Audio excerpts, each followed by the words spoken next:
자, 그러면 이제 우리 두 번째 특징입니다.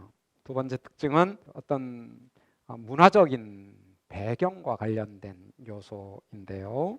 마태복음은 유대적인 동시에 반유대적인 복음서다. 이런 특징이 있습니다. 유대적이면서 반유대적이다. 이게 좀 상반적으로 들리지 않습니까? 유대적이면 친유대적이어야 할 것 같은데 유대적이면서 반유대적이고 친이방적이다. 이게 마태복음의 특징입니다.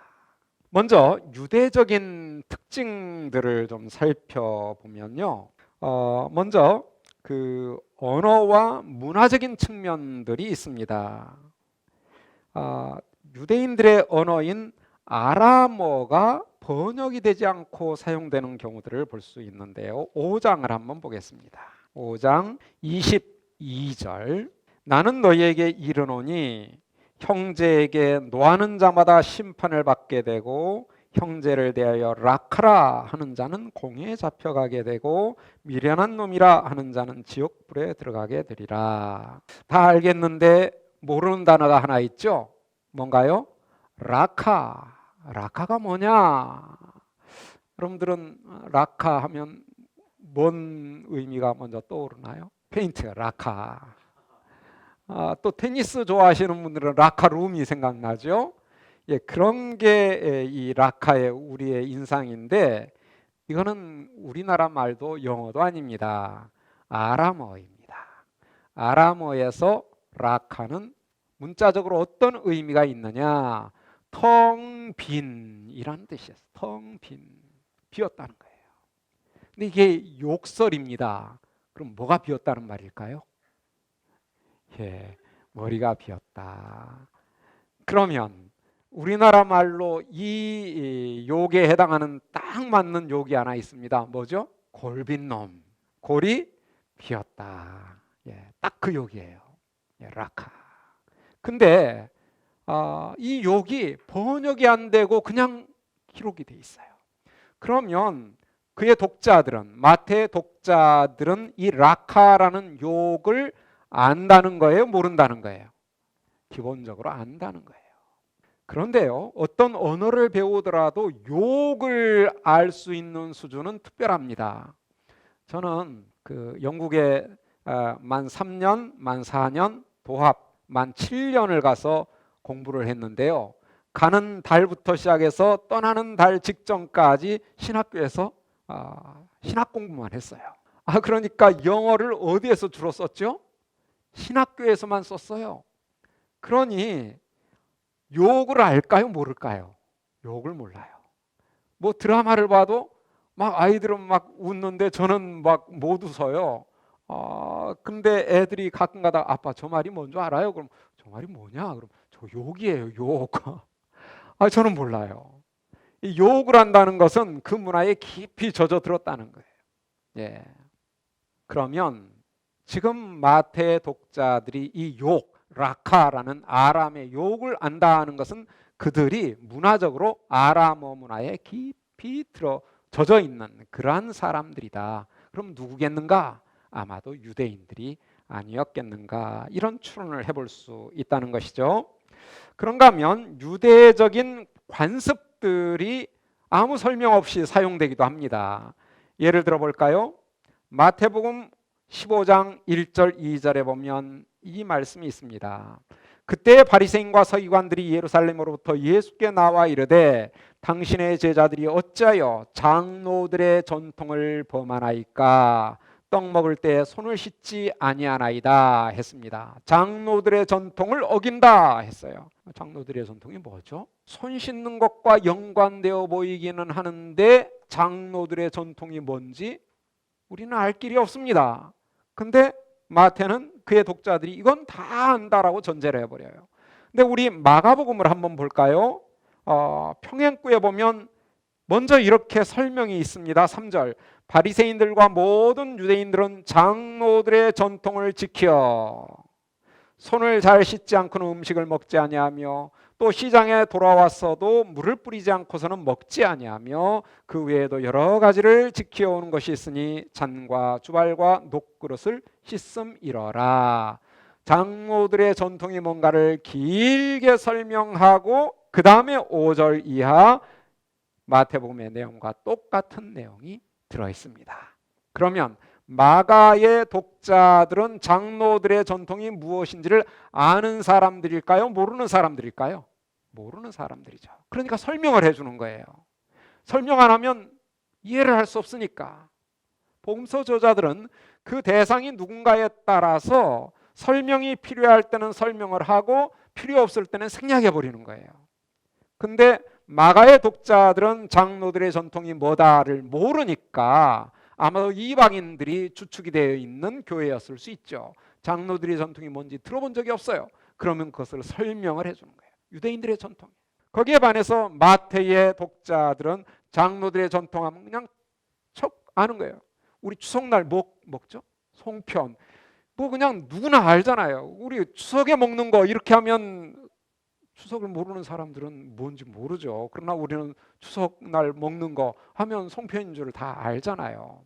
이게 문화적으로 설명이 필요 없는 사람들은 그 문화에 잘 익숙해져 있는 사람. 장로들의 전통이 익숙한 사람들 누구겠는가?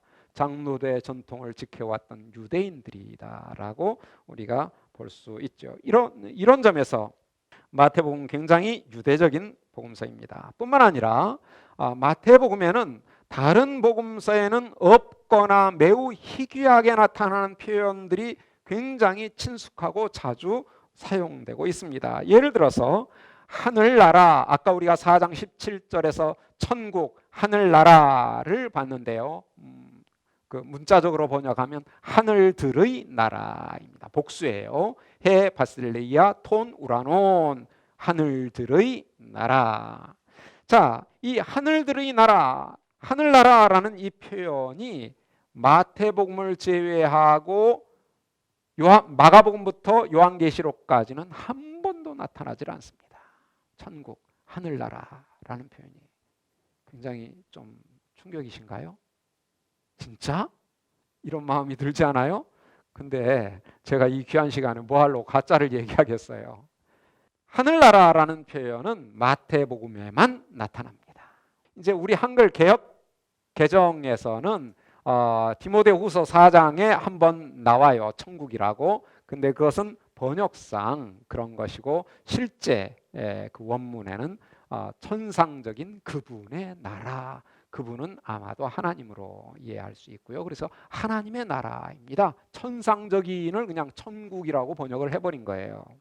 그래서 천국이라는 표현은 마태복음 위에는 나타나지 않는다. 그건 뭘까요? 마태 독자들에게는 하늘나라라는 표현이 매우 친숙했지만 마가복음부터 요한계시록까지의 이방인들도 읽을 수 있는 책들에서는 한 번도 쓰이지 않았다는 것은 그들은 하늘나라라고 하면 오해의 소지가 있기 때문에 의도적으로 쓰지를 않은 것이 아닌가라고 추론해 볼 수 있어요. 우리는 이방인인가요? 유대인인가요? 혈통적으로는 이방인이죠. 그러면 우리는 하늘나라라는 표현과 하나님 나라라는 표현 중에 어떤 게 더 익숙해야 될까요? 하나님 나라가 익숙해야 되겠죠. 이방인들에게는 하늘나라라는 표현을 한 번도 안 썼어요. 그러니까 우리도 이방인이라면 천국보다는 하나님 나라가 더 친숙해야 되는데 우리는 천국에 더 친숙하고요. 그래서 오해들이 많이 생깁니다. 오해의 위험성이 있는 표현이에요. 이방인들에게는. 근데 유대인들에게는 그렇지 않다는 거예요. 그래서 마태는 마음 놓고 하늘나라를 쓰고 있습니다. 대부분 하늘나라를 쓰고 있고요. 하나님 나라라는 표현은 4번밖에 안 써요. 사본에 따라서는 한 번 더 있기도 하는데요. 그러니까 이 마태는 아주 독특한 그런 어휘의 사용을 보여주고 있고요. 그러한 표현들 중에 하늘에 계신 우리 아버지, 하늘에 계신 너희 아버지 이런 표현도 마태가 특별히 자주 사용하는 그러한 표현입니다. 다른 복음서에서는 아주 희귀하게 나타나는 표현이에요. 그래서 이 하늘이라는 개념, 하늘을 하나님과 연관시키는 이러한 경향은 유대인들의 언어 습관이고 그것이 바로 마태복음의 집중적으로 나타난다는 것을 알 수 있습니다. 자, 그런가 하면 또 예수님의 족보가 마태복음에도 있고 누가복음에도 있는데요. 누가복음에서는 족보의 맨 위에 조상이 하나님을 제외하면 아담입니다. 모든 인류의 조상 아담. 근데 마태복음에서는 누구로부터 시작하죠? 아브라함부터 시작합니다. 아브라함은 누구의 조상이죠? 이스라엘의 유대인들의 조상이에요. 그러니까 조상이 누구냐를 얘기했을 때 예수님의 그 신분을 얘기할 때 이스라엘 사람들에게는 아브라함으로부터 시작해서 이 메시아는 우리를 위한 메시아다, 유대인들을 위한 메시아다라는 것을 분명히 보여주고 있는데 누가는 이 그리스도는 온 인류의 그리스도다는 것을 강조하고 있는 거예요. 둘 다 맞는 얘기입니다. 유대인들의 메시아이기도 하고 온 인류의 메시아이기도 해요. 근데 복음서의 관점이 어디에 있는가에 따라서 유대적인 요소를 강조하기도 하고 온 인류를 강조하기도 한다. 근데 마태는 유대인들의 관심이 집중되어 있다는 것을 확인할 수 있습니다. 자, 이런 점에서 마태는 여러 가지 면에서 매우 유대적인 복음서다는 것을 우리가 확인하게 됩니다. 하지만 이 동일한 마태복음이 다른 한 측면으로는 매우 반유대적이다는 사실을 우리가 주목하게 됩니다. 21장을 한번 볼까요? 21장, 22장에 보면 세 개의 비유가 나타나는데요. 먼저 28절부터 32절까지는 두 아들 비유가 나타납니다. 그리고 이 비유는 유대교 지도자들에게 주어지고 있는 것입니다.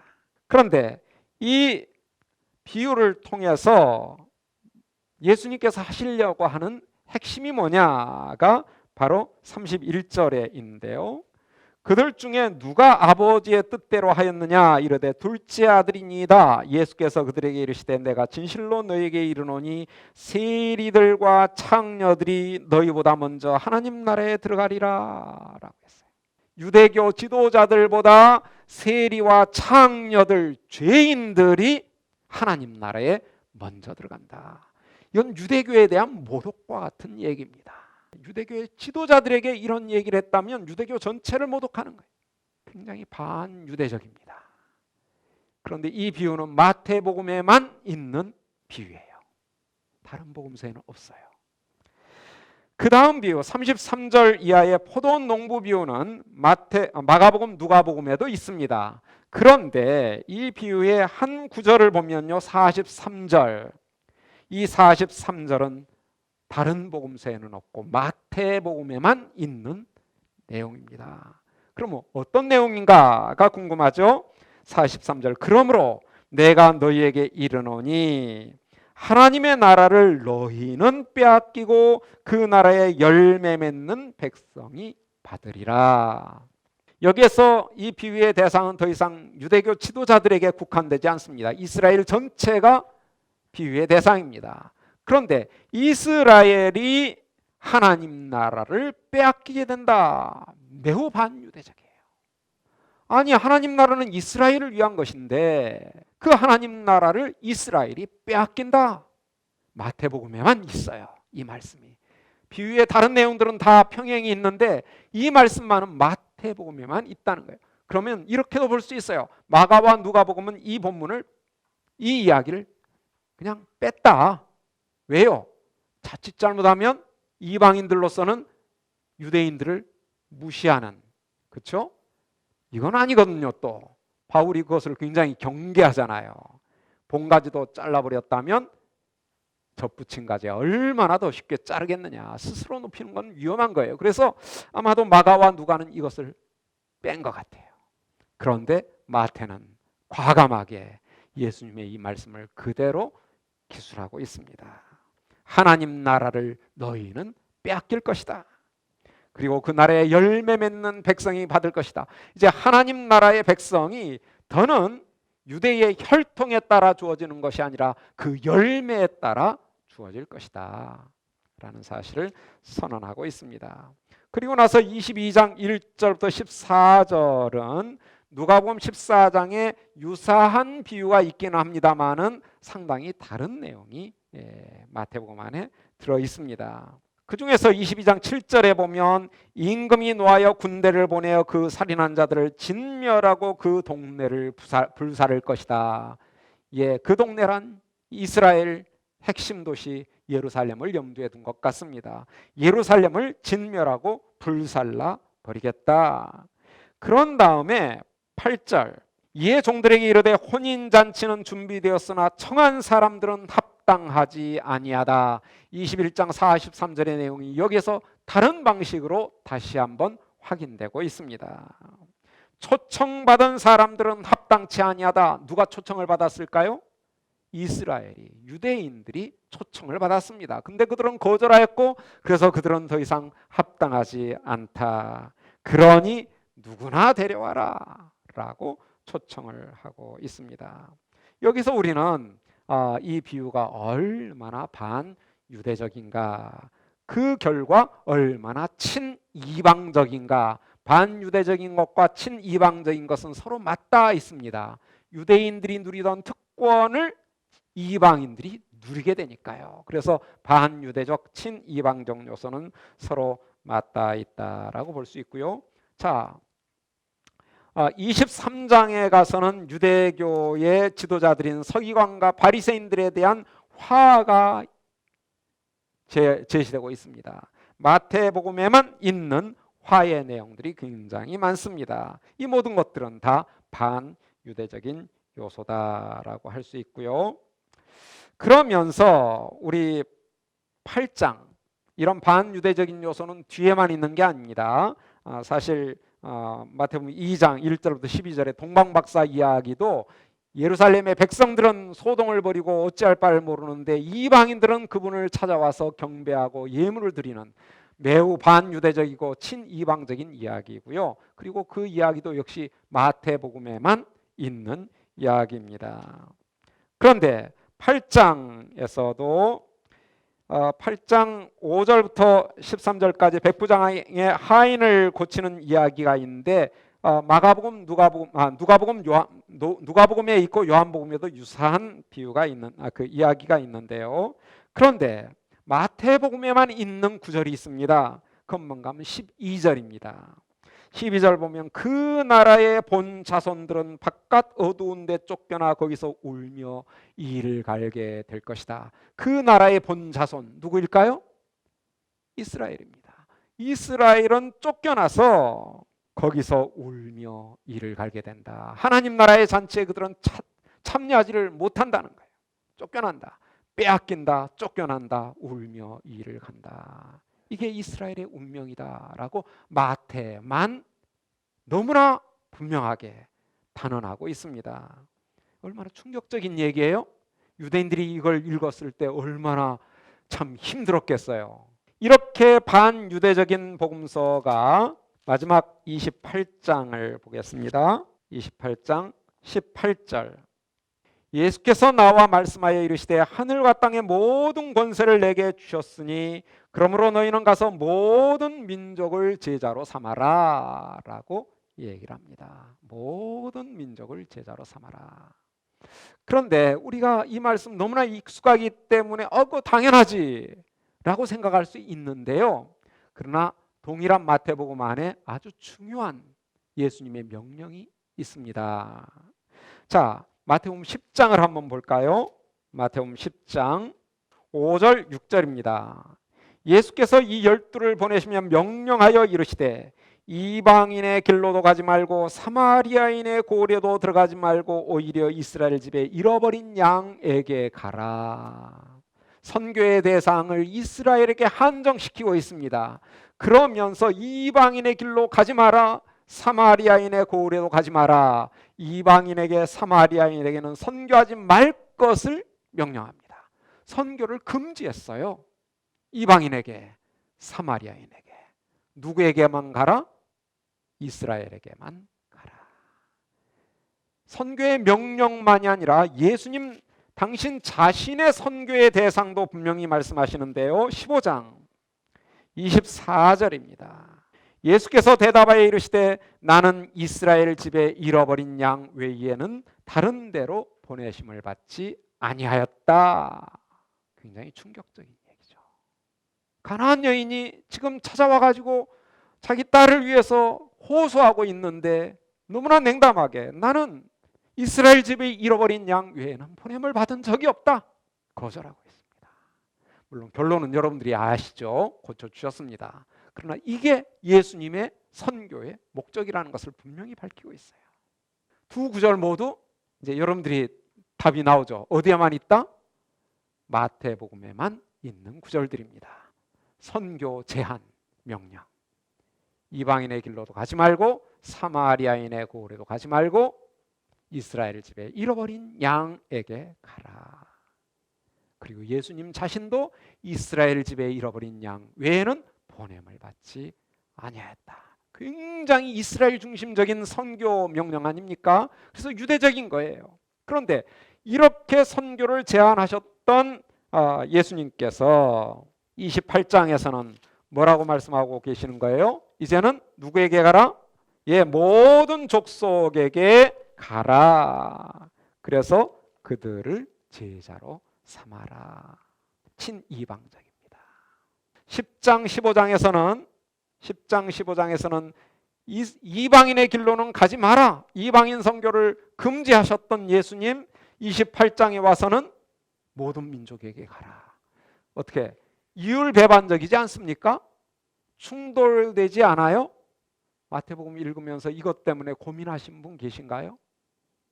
말도 안 돼. 어떻게 이렇게 여기선 이렇게 이야기하시고 저기선 저렇게 얘기하시고 예수님이 이렇게 줏대가 없으신가? 막 이렇게 고민하신 적 없어요? 사실 28장 19절은 너무 잘하는데 10장 5절 6절이나 15장 24절은 별로 알지 못해요. 그래서 그냥 고민을 안 하고 지나가요. 그게 속이 편합니다. 근데 이게 차이가 있다, 충돌이 된다를 알면 고민이 됩니다. 과연 사마리아에는 복음을 전해야 될까요? 말아야 될까요? 참고적으로 아까 10장 6절은 마태복음에 사마리아라는 단어가 유일하게 나오는 곳입니다. 근데 어떤 내용과 관련돼 있냐? 사마리아인의 고을에는 복음을 전하러 가지 마라 라는 명령이에요. 그럼 과연 사마리아의 복음을 전해요, 말아요? 그런데요, 아까 복음서마다 색깔이 있고 특징이 있다 했죠? 누가복음은 어떨까요? 누가복음 놀랍게도 사마리아에 대해서 엄청나게 호의적이에요. 그래서 여러분들 너무나 잘 아는 비유 하나 있죠? 선한 사마리아인의 비유. 또 하나의 이야기가 있죠? 열 나병 환자가 고침을 받았는데 그 중에 누구만 와서 감사하다고 했다? 사마리아인 나병 환자만 와서 감사하다고 했다. 게다가 같은 저자가 쓴 사도행전 1장 8절에 보면 예루살렘과 온 유대와 땅 끝까지라고 하지 아니하고 온 유대 다음에 뭐를 집어넣었어요? 사마리아와 사마리아 꼭 전도해라. 혹시라도 놓칠까 봐서. 그런가 하면 사도행전 8장에 보면 또 뭐라고 했습니까? 뭐를 알 수 있습니까? 빌립이 사마리아에 가서 어떻게 전도를 했는가. 8장 거의 대부분이 그 이야기를 다루고 있습니다.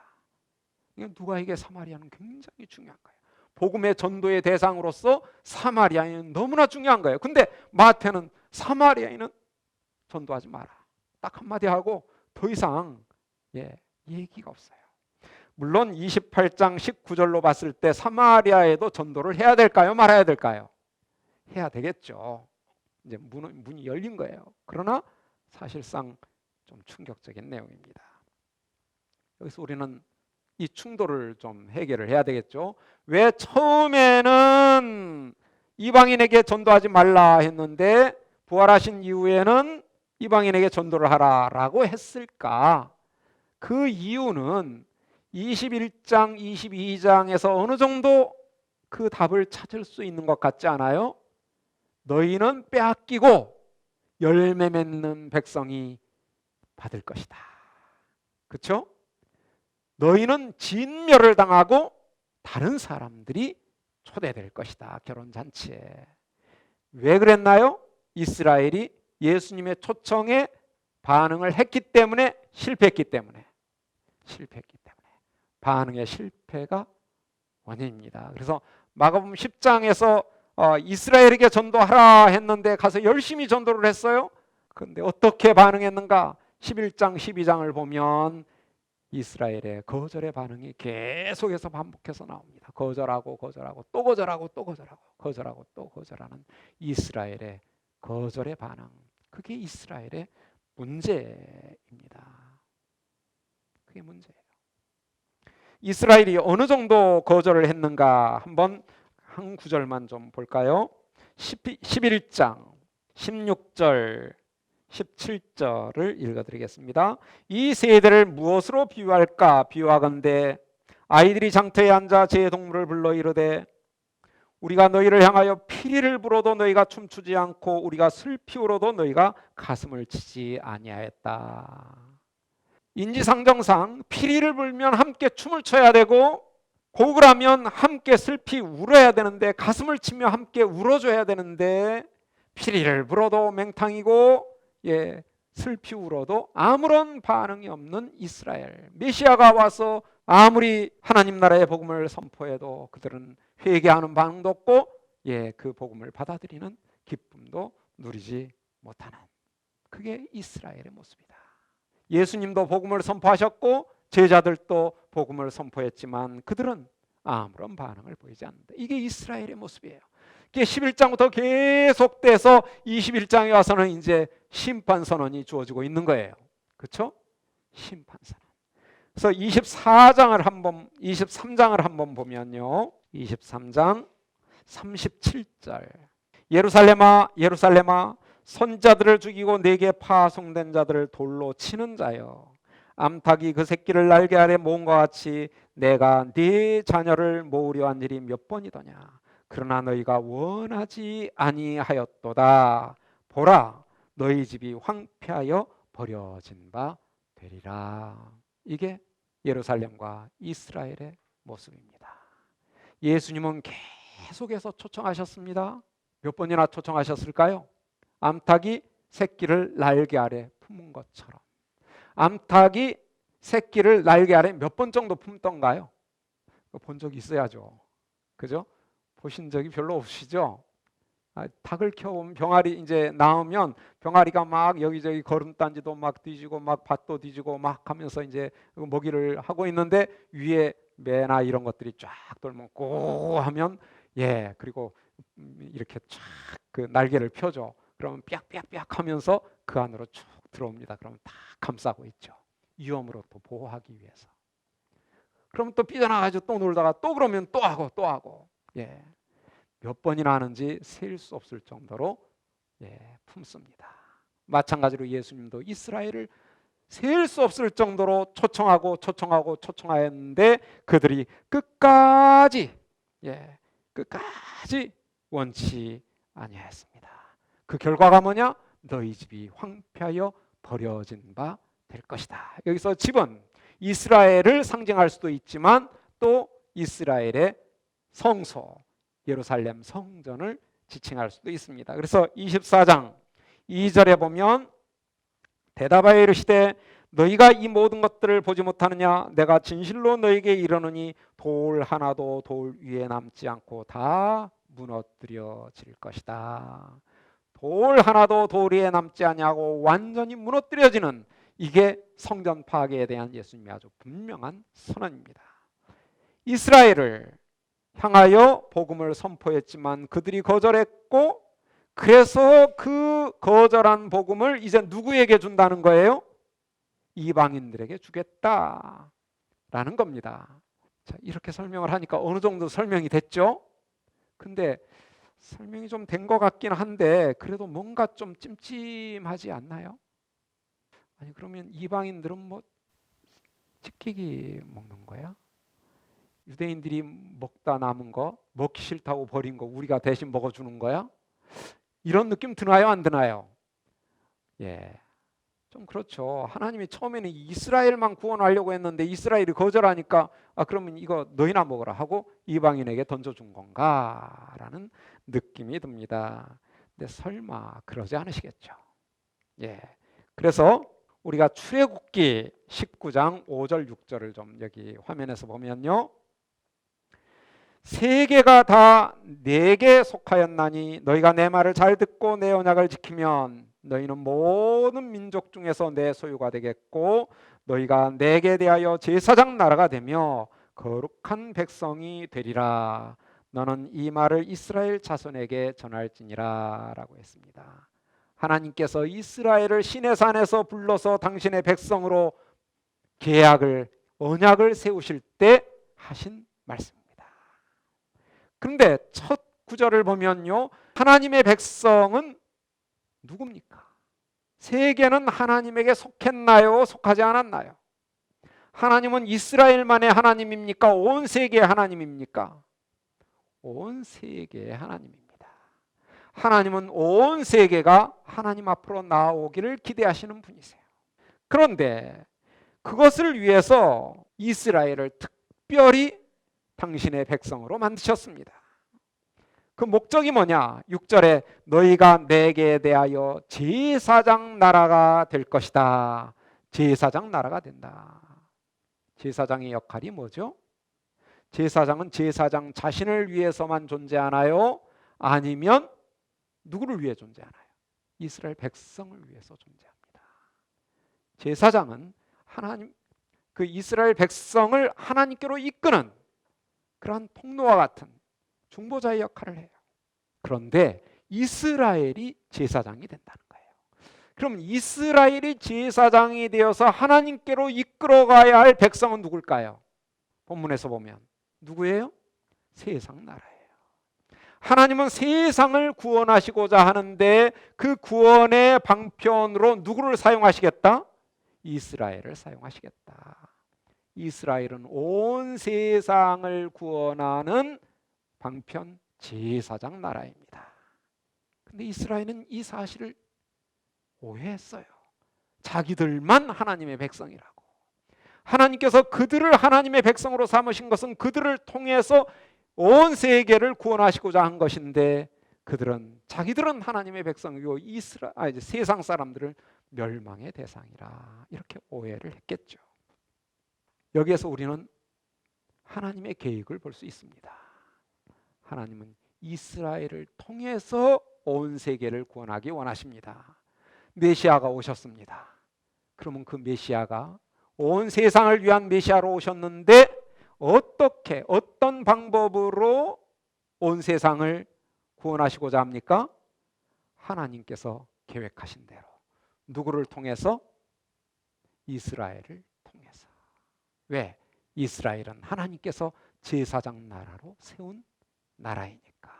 그래서 예수님께서는 그 하나님의 뜻, 하나님의 계획을 존중하셨어. 예수님은 이 땅에서 당신의 사역을 하실 때 언제나 하나님의 뜻만을 생각하십니다. 그런데 그 하나님께서 예수님을 보내실 때 누구에게 보내셨는가? 이스라엘에게 보내셨다. 왜요? 출애굽기 19장에 나타나 있는 그 하나님의 궁극적 목적을 이루기 위해서.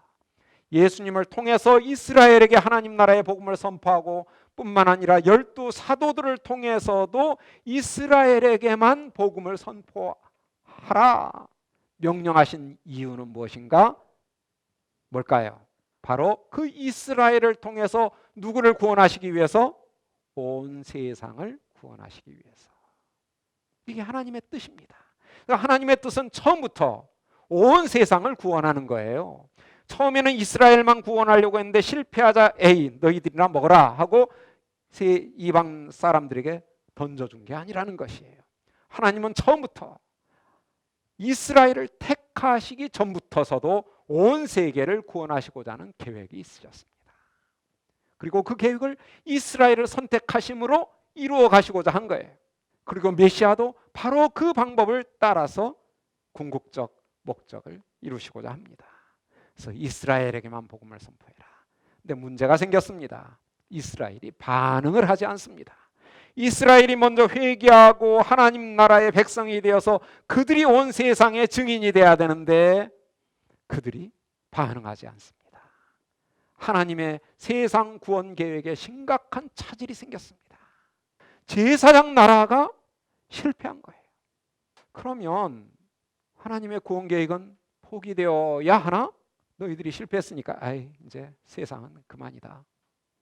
그런 하나님이 아닙니다. 하나님은요, 한번 계획하시고 목적을 세우시면 끝까지 이루시는 신실하신 분입니다.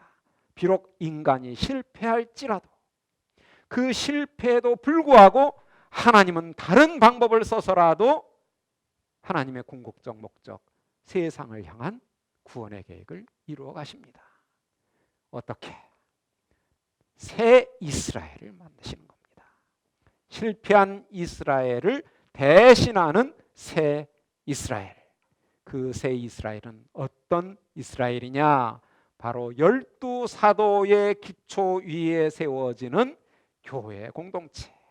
교회가 바로 새 이스라엘입니다. 그래서 베드로전서 2장 9절에 보면 교회가 어떻게 이스라엘의 역할을 대신하는지를 잘 얘기합니다. 그러나 너희는 택하신 족속이요, 이제는 교회가 택한 백성이 되었습니다. 제사장이라고 했습니다. 교회가 제사장이 된 거예요.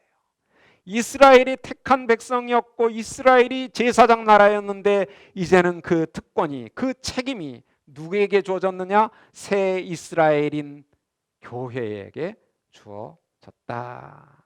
그래서 이는 너희를 어두움에서 불러내어 당신의 기이한 빛에 들어가게 하신 분의 놀라운 일들을 선포하게 하려 함이니라. 이스라엘이 선포해야지 될 그 선포를 이제는 교회가, 새로운 이스라엘이, 하나님의 백성이 그 책임을 맡게 되었습니다. 그래서 예수님께서는 우리 산상설교할 때 좀 살펴보겠습니다마는 너희는 세상의 뭐다라고 했죠?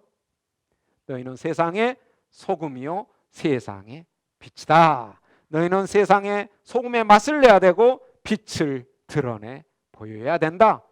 증인이에요. 증인. 그래서 세상 사람들이 하나님께 영광을 돌리도록 해라. 세상을 구원하시고자 하는 하나님의 계획이 하나님의 백성 공동체 교회를 통해서 이루어져야 하는 그 목표를 분명히 하십니다. 따라서 예수님께서 제자들을 세우실 때, 사도들을 세우실 때 많은 제자들 가운데 몇 명을 세우셨습니까? 12명을 세우셨어요. 왜 그랬는가? 바로 그들이 이스라엘 12지파를 심판할 본인들이요, 그러면서 그 12족장들을 대신할, 12지파를 대신하는 12사도. 그래서 완성된 하나님 나라 백성 공동체는 어떻게 구성되는가를 보면 요한계시록 21장을 한번 보도록 하겠습니다. 요한계시록 21장, 새 예루살렘 그림이 그려지는데요, 새 예루살렘은 오해하시면 안 됩니다. 우리가 들어가서 살 어떤 도시나 집이 아닙니다. 공간이 아니에요. 그 공간은 새하늘과 새 땅이고요, 그 새하늘과 새 땅에 신부와 같이 단장한 새 예루살렘이 내려오는 거예요. 그래서 21장, 22장에서의 신부는 앞에 있는 요한계시록 17장, 18장의 음녀에 대응되는, 음녀는 악의 공동체, 백성 공동체라면 신부는 하나님의 백성 공동체. 그 음녀는 곧 바벨론이다라고 했는데 바벨론은 악의 세계의 공동체를 상징한다면 새 예루살렘은 의의 백성 공동체를 대표하는 거예요. 그래서 신부와 새 예루살렘은 별개의 개념이 아닙니다. 신부와 같이 단장한 예루살렘, 새 예루살렘. 이 예루살렘은 하나님의 백성 공동체인데요, 그 공동체가 어떻게 구성되느냐? 21장 12절에 보면 크고 높은 성곽이 있고 12문이 있는데 문에 12천사가 있고 그 문들 위에 이름을 썼으니 이스라엘 자손 12지파의 이름들이라. 새 예루살렘 공동체는 구약의 12지파로 구성된 하나님의 백성 공동체가 주요 백성 공동체의 부분이라는 것입니다. 근데 14절에 보면 그 성의 성곽에는 12기초석이 있고 그 위에는 어린 양의 12사도의 이름이 있더라. 12문은 이스라엘 지파의 이름이, 12기초석에는 12사도의 이름이, 그러니까 하나님의 완성된 백성 공동체는 구약의 12족장들과 그리고 신약의 12사도로 구성된 그 기초 위에 세워진 백성 공동체다. 구약의 교회와 신약의 교회, 구약의 백성과 신약의 백성, 옛 이스라엘과 새 이스라엘 둘이 합하여 완성된 하나님의 백성 공동체를 이룬다. 그것이 마태복음 안에서는 매우 중요한 주제로 부각이 됩니다. 부각이 돼요. 그래서 새 이스라엘로서의 교회의 역할이 마태복음에서 매우 중요한 주제로 부각이 된다라는 점을 여러분들이 염두에 두면서 베드로전서 2장 9절의 이 말씀 염두에 두되 이제 우리가 다음 주쯤 해서 산상설교 들어갈 때 너희는 세상의 소금이다, 너희는 세상의 빛이다가 어떤 점에서 어떻게 우리가 소금이 되고 빛이 될 수 있는가를 확인하는, 그것은 하나님 나라를 통해서 이루어지는 그러한 기능이다 하는 것을 확인하게 될 것이고요. 자, 이제 오늘 마태복음의 특징을 살펴보는 마지막 단계로, 아까 처음에는 주제, 내용적인 특징을 살펴봤다면 두 번째는 문화적인, 배경적인 특징을 살펴봤고요. 이제 끝으로는 문학적인 특징을 살펴보려고 합니다. 마태복음이 책으로서 어떤 문학적 특징을 가지고 있는가. 한마디로 마태복음은 굉장히 체계적인 책입니다. 어떤 복음서보다도 체계적으로 구성되어 있어요. 이건 대부분의 학자들이 공감하는 내용입니다. 매우 체계적이에요. 근데 체계적인 것은 다 동의하는데 마태복음의 전체 구조의 틀이 무엇이냐에 대해서는 다양한 의견들이 있기는 합니다. 그러나 어떤 의견을 가지고 있더라도 대개 마태복음 전체 구조와 관련해서는 이 두 가지의 견해가 매우 중요하다는 점을 대부분 인정합니다. 첫째는 오중 구조입니다. 마태복음은 오중 구조로 되어 있다.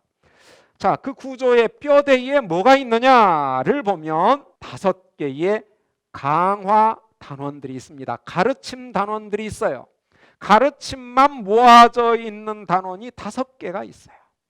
이것을 뼈대로 해서 그 앞으로 뒤로 이야기들이 제시되고 있습니다. 그래서 한번 그 5개의 가르침들을 정리를 해보면요, 5장 7장은 산상설교, 10장은 제자 파송 강화, 13장은 하나님 나라 하늘나라 비유, 18장은 제자 공동체에 관한 교훈, 그리고 24, 25장은 성전 파괴, 그리고 세상 끝에 관한 교훈, 이렇게 5개의 강화 단원들이 있고요. 이 강화 단원들은 끝날 때마다 공통적인 어구가 있습니다. 어떤 어구인가 하면 예수께서 말씀을, 명령을, 비유들을 마치시고 그 내용에 따라서 때로는 말씀, 때로는 명령, 때로는 비유들을 마치시고, 이렇게 한 다음에 맨 마지막에 끝날 때는 26장 한번 볼까요? 맨 마지막에 끝날 때 26장 1절, 예수께서 이 말씀을 어떻게 마치셨다? 다 마치셨다. 끝날 때는 다 끝났다는 거예요. 그러니까 마태가 이 강화 단원들을 매우 의도적으로 배열하고 있다는 것을 보여주는 장치들입니다. 그러니까 마태는 굉장히 친절한 거예요. 그 친절함을 무시하면 마태가 굉장히 실망하겠죠. 그래서 우리가 그 마태가 이렇게 조목조목 보여주고 있는 그 지침들은 하나하나 잘 확인해 나가면서 복음서를 읽어 나가는 것이 매우 중요하다라고 할 수 있겠고요. 자, 이런 강화 단원 앞으로 뒤로 이야기들이 있습니다. 3장, 4장, 8장, 9장, 11, 12장, 14, 17장, 19, 23장 이렇게 이야기 강론, 이야기 강론, 이야기 강론, 이야기 강론, 이야기 강론, 그렇게 5번 서로 교차적으로 배열이 되어 있는데요. 그래서 베이컨 같은 사람은 마태복음을 그 기독교 오경이다, 모세 오경이 있듯이 기독교 오경이다라는 명칭을 붙이기도 했습니다. 그래서 이야기 강론 한 짝으로, 또 이야기 강론 두 짝으로, 이렇게 해서 1권부터 5권까지 있다라고 제안을 했는데 오늘날 그런 베이컨의 제안은 거의 받아들여지는 것 같지는 않습니다. 왜냐하면 그러한 구조 자체가 가지고 있는 여러 가지 한계가 있기 때문인데요. 우리가 주목할 것은 이야기 강론이 둘씩 묶여 있는 것이 아니라 앞뒤로 앞뒤로 계속해서 엮여서 연결되어 진행되어 간다는 것을 알 수 있어요. 그래서 3, 4장은 5, 7장과 연결되고 5, 7장은 8, 9장과 굉장히 긴밀하게 연결됩니다. 그리고 10장은 5장부터 9장과 연결이 돼요. 그리고 5장부터 10장은 11, 12장과 연결이 되고요. 11, 12장은 그 13장과 굉장히 중요한 연관성이 있습니다. 이렇게 서로 상호간에 서로 쌓이기도 하면서 앞뒤로 연결이 계속 되어가는 그러한 진전의 구조를 가지고 있고요. 자, 그러면서 맨 앞에서는 서론, 끝에서는 결론으로 구조가 정리가 됩니다. 자, 그런가 하면 마태복음을 또 이야기의 흐름에 따라서 세 단계로 구분하기도 하는데요. 그래서 세 단원 구조라고 합니다. 킹스베리 같은 학자가 이런 제안을 했었는데요. 지금도 상당히 중요하게 마태복음을 이해하는데 그 주목 대상이 되고 있습니다. 자, 세 단계는 어떻게 되느냐? 1장 1절부터 4장 16절까지는 메시아의 인격에 대해서, 그리고 4장 17절부터 16장 20절까지는 메시아의 선포에 대해서. 그래서 4장 17절에 비로소 예수님께서 선포를 시작하십니다. 그리고 16장 21절부터 28장 20절까지는 메시아의 고난, 죽음, 부활. 그래서 16장 21절을 한번 보면요. 16장 21절, 이때부터 예수 그리스도께서 자기가 예루살렘에 올라가 장로들과 대제사장들과 서기관들에게 많은 고난을 받고 죽임을 당하고 제3일에 살아나야 할 것을 제자들에게 비로소 나타내셨다. 이때부터 당신의 고난과 죽음에 대해서 이야기하기 시작했다는 거예요. 전환점이죠. 그래서 4장 17절도 보면 4장 17절 한번 볼까요? 이때부터 예수께서 비로소 전파하여 이르시되 회개하라 하늘나라가 가까이 왔다라고 얘기함으로써 4장 17절은 하늘나라 선포가 시작됐음을 알려주고 있고 16장 21절은 메시아의 고난과 죽음 그리고 부활의 주제가 도입되기 시작했다는 것을 알려줍니다. 그래서 4장 17절과 16장 21절은 그때부터 예수께서 몸마하기 시작했다라는 도입구로서 주제의 전환을 보여주는, 그래서 세 단계로 이렇게 진전되어감을 알 수 있다고 할 수 있습니다. 자, 이렇게 전체적인 구조와 더불어서 마태복음은 그 밖에도 부분도 굉장한 섬세한 그 구조적 장치들을 가지고 제시해 나가는 그 기술해 나가는 그러한 경우들을 볼 수 있는데요. 마태가 특별히 좋아하는 그러한 그 장치는 삼중 구조입니다. 트리오라고 할 수 있어요. 셋을 하나로 묶는 거예요. 3, 3, 3, 3 계속 3으로 묶어가는 그러한 특징을 보이는데요. 마태복음 처음 시작하자마자 맨 앞에 계보가 나오죠. 근데 계보가 어떤 구조로 되어 있는가 보면 14대, 14대, 14대로 되어 있습니다. 세 개의 14대로 구성되어 있어요. 그래서 아브라함과 다윗까지가 14대요. 다윗부터 바벨론 포로까지가 14대요. 바벨론 포로부터 예수님까지가 14대다. 14, 14, 14. 처음부터 3을 좋아하죠. 3의 구조. 그런가 하면 이제 5장 21절부터 보면 6가지의 대조적 교훈이 있는데 그것도 3으로 나뉘어져 있습니다. 그래서 그 도입구가 있는데 완전한 도입구가 첫 번째와 네 번째에 있어요. 그래서 첫 번째는 그 다음 두 개를 묶어서 3, 그리고 네 번째는 그 다음 두 개를 묶어서 또 3으로 돼 있고, 그 다음에 6장에 들어가면 세 개의 종교적인 의의 내용들이 또 있습니다. 구제, 기도, 금식. 3을 또 묶고 있고요. 자, 그런가 하면 주기도문의 구조를 한번 보면요. 주기도문의 구조도 3의 구조로 되어 있습니다. 부른말, 하늘에 계신 우리 아버지여 한 다음에 아버지 탄원과 우리 탄원이 있는데요. 각각의 탄원이 3으로 구성되어 있습니다. 아버지의 이름이 거룩히 여김을, 아버지의 나라가 임하옵시고 아버지의 뜻이 하늘에서처럼 땅에서도 이루어지옵소서. 아버지의 이름, 아버지의 나라, 아버지의 뜻, 이렇게 3의 구조로 되어 있고요. 우리 탄원도 일용할 양식, 죄 용서, 시험과 악에서 보호해서 3의 구조로 3의 균형 잡힌 구조로 되어 있다는 것을 우리가 알 수 있습니다. 그런가 하면 우리가 잘 아는 7장 7절부터 11절에 보면 기도의 패턴이 몇 가지 나오죠? 예, 구하라, 찾으라, 문을 두드려라 라고 나오는데 그 헬라어 원문을 조금 더 적절하게 번역한다면 청하여라, 구하여라, 문을 두드려라, 이 3이 함께 짝을 이루어 나타납니다. 뿐만 아니라 좀 더 큰 구조에서도 3의 구조는 나타나고 있는데요. 8장 9장을 보면 8장 9장에는 10개의 치유 이야기가 있는데요. 그 10개의 치유 이야기가 3의 구조로 되어 있습니다. 그리고 3개의 묶음이 끝날 때마다 제자와 관련된 요약이 있음으로써 셋이 하나의 묶음이다라는 것을 보다 분명하게 보여주고 있어요. 그래서 3의 구조인데 아까 10개라고 했는데 어떻게 3으로 나눌 수 있었을까? 3 하면 몇 개죠? 9개죠. 그럼 한 개는 어디로 갔을까 궁금한데요. 바로 그 9장 18절부터 26절에 보면 2개의 이야기가 한 묶음으로 묶어집니다. 여러분들이 잘 아시죠? 관리의 딸이 죽었다. 그러니 살려달라라고 요청을 하자 가는 중에 혈루증 걸린 여인을 만납니다. 그래서 그 여인을 고쳐주고 그 다음에 가가지고 살려냅니다. 이런 구조를 무슨 구조라고 하는가 하면 샌드위치 구조라고 합니다. 사실 이 샌드위치 구조는 마가가 굉장히 좋아하는 구조예요. 그런데 그 샌드위치 구조가 마태복음에도 없지 않아요. 바로 이 경우가 샌드위치 구조로 해서 두 기적 사건을 하나로 묶었습니다. 하나로 묶어서 둘을 하나로, 그러니까 3이 됐죠. 그러니까 마태가 얼마나 이 3을 좋아하는가를 알 수 있습니다.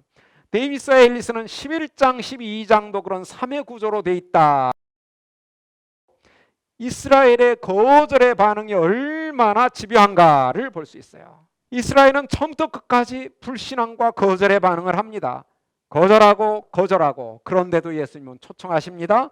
또 거절하고 또 거절하는데 그래도 예수님은 초청하십니다. 그래도 거절하는데 예수님은 끝까지 초청하십니다. 그러면 아까 우리 그 23장에서 읽었던 37절 이하 읽었던 내용 기억나시잖아요. 암탉이 새끼를 날개 아래 품과 같이 내가 너희를 품으려 한 적이 몇 번이나 되었느냐. 초청하고 끝까지 초청하였다. 그러나 너희가 원하지 아니하였다. 바로 그 내용을 여기서 그대로 보여줍니다. 거절하고 그래도 초청, 거절하고 그래도 초청, 그래도 거절할지라도 끝까지 초청하시는. 그러나 끝까지는 아닙니다. 때가 있어요. 그 때를 지나면 심판밖에 없다. 이게 이제 3의 구조이고요. 그래서 우리가 마태복음을 읽을 때는 이 3의 구조에 초점을 많이 맞추는 게 필요합니다. 그런가 하면 또 마태가 아주 즐겨 사용하는 장치가 하나 있는데, 문학적 장치, 그건 인클루지오라는 장치입니다. 인클루지오란 처음 시작할 때 마지막 끝날 때 똑같은 단어나 개념이나 문장으로 시작하고 끝남으로써 그 안에 들어있는 긴 이야기가 그 전체 주제가 무엇이다 하는 것을 보여주는 그러한 구조인데요. 아까 우리 1장 1절부터 17절은 처음 시작인데요. 이것은 3의 구조로 되어 있을 뿐만 아니라 인클루지오 구조로도 되어 있습니다. 그래서 1장 1절부터 17절은 1장 1절에 아브라함과 다윗의 자손 예수 그리스도의 계보라 라고 하고요. 그 다음에 17절에 최종적 결론이 나옵니다. 그런데 이 내용은 1장 1절의 번역이 조금 부정확해가지고 구조를 파악하기 좀 어려운데요. 원문을 보면 예수 크리스투 비블로스 게네세우스 계보다라는 단어에 이어서, 그 표현에 이어서 예수 크리스투. 그럼 어떤 이름이 제일 먼저 나온가요? 예수가 제일 먼저 나오는 거예요. 그래서 1장의 계보는 예수가 누구이신가를 보여주는데 관심이 있는 거예요. 예수. 그런데 그분은 누구냐? 크리스투, 그리스도다라는 사실을 보여줍니다. 그리스도다. 그런데 그 다음에 번역이 중요합니다. 예수 크리스투 한 다음에 히우 다윗 휴, 아브라함 이렇게 돼 있어요. 그러면 다윗의 자손, 아브라함의 자손 이런 순서로 돼 있습니다. 예수는 누구냐? 그리스도시고 다윗의 자손이고 아브라함의 자손이다. 우리 개역개정은 완전히 거꾸로 순서를 바꿔버렸어요. 흑이야, 바꾸려면 완전히 바꾸는 게 낫죠. 순서가 다른 거예요. 예수가 제일 먼저 나와야 되고요. 그래서 이걸 번역하려면 이렇게 번역해야 돼요. 예수 그리스도의 계보다. 그분은 다윗의 자손이요 또한 아브라함의 자손이다. 이렇게 번역을 해야 원문을 충실하게 반영한 거예요. 자, 그래서 그것을 우리가 생각하면 그리스도가 제일 먼저 나오고요. 그 다음에 17절에 보면 또 이렇게 돼 있습니다. 모든 대수가 아브라함부터 다윗까지 연례되어 다윗부터 바벨론으로 사로잡혀갈 때까지 연례되어 바벨론으로 사로잡혀간 후부터 그리스도까지 연례되더라. 이름의 순서가 보니까 아브라함, 다윗, 그리스도로 돼 있습니다. 그러니까 맨 처음과 맨 끝은 무슨 호칭으로 감싸여져 있습니까? 예수는 누구다? 그리스도다. 그리스도로 시작하고 그리스도로 끝났습니다. 예수가 누구냐라는 질문에 대해서. 그럼 그 안에는 누가 있는가? 그 바로 안에 그리스도 안에 누가 있죠? 다윗이 있고 아브라함이 있고 세 겹의 인클루지오 구조가 있다는 것을 우리가 알 수 있고요. 이게 이제 인클루지오 구조입니다. 처음과 끝을 그리스도와 그리스도로 감싸움으로써 예수님이 그리스도이시다는 사실을 이 계보 전체를 통해서 확인하고자 하는 그러한 의도가 있다는 것을 알 수 있고요. 팔복의 구조를 보면요. 팔복의 구조 첫 번째 복은 심령이 가난한 자는 복이 있나니라고 돼 있는데 좀 더 정확하게 번역하면 영으로 가난한 자는 행복하다. 그 다음에 귀결절이 뭐예요? 하늘나라가 그들의 것이다로 시작이 됩니다. 근데 끝날 때 뭘로 끝날까요? 여덟 번째 복 10절에 보면 의를 위하여 박해를 받는 자는 행복하다. 뭐라고 했습니까? 하늘나라가 그들의 것이다. 하늘나라가 그들의 것이다. 하늘나라가 그들의 것이다. 시작하고 끝납니다. 그 안에 있는 6가지의 복도 이 주제로 읽어야 한다. 즉 하나님 나라를 소유한 자들의 행복이 뭐냐?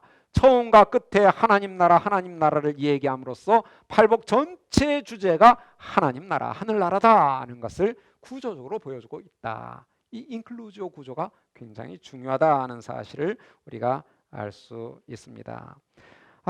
이런 인클루지오 구조는 굉장히 많은데요. 여러분들 그 19장 30절부터 20장 16절까지 보면 꼴찌와 첫째 인클루지오 구조가 있습니다. 마태복음 19장 30절에 보면 첫째가 꼴찌 되고 꼴찌가 첫째 될 것이다 했는데 20장 16절에 보면 꼴찌가 첫째 되고 첫째가 꼴찌 된다로 끝납니다. 그 안에 포도원 주인 비유가 나타나 있죠. 6시에 와서 9시에 12시에 3시에 5시에 온 자들에게 똑같이 한 데나리온씩 나눠준 그 비유를 감싸고 있는 거예요. 첫째와 꼴찌가. 첫째 된 자가 꼴찌 된다가 이 비유의 핵심이에요. 베드로의 질문이 누가 첫째냐라는 뉘앙스를 품기고 있거든요. 우리가 무엇을 받겠습니까? 보상에 대한 깊은 관심이 있어요. 그런데 예수님은 첫째는 꼴찌 된다. 첫째가 되려고 하지 마라. 꼴찌의 위험이 있다. 그 대신 꼴찌가 오히려 첫째가 될 것이다 라는 이런 결론을 내리고 있습니다. 자, 13장의 구조는 이제 우리 비유 살펴볼 때 좀 더 자세히 살펴볼 것이니까 이 정도로 해서 오늘 그 문학적인 그런 특징도 좀 정리를 해봤고요. 그렇게 해서 이제 오늘 마태복음의 어떤 색깔과 맛이 조금 느껴지나요? 기대가 되죠? 이 마태복음 뭐 1시간이 감동입니다. 제가 모자라서 충분히 여러분들에게 설명을 못할 수는 있지만 책 자체는 정말 놀라운 감동을 내포하고 있는 책이다 하는 것을 생각하고 또 기대하시면서 다음 주에 1장, 2장을 살피니까요. 그 내용을 잘 살펴서 읽고 오시면 좋겠습니다. 이것으로 오늘 모든 강의는 마치겠습니다. 수고하셨습니다.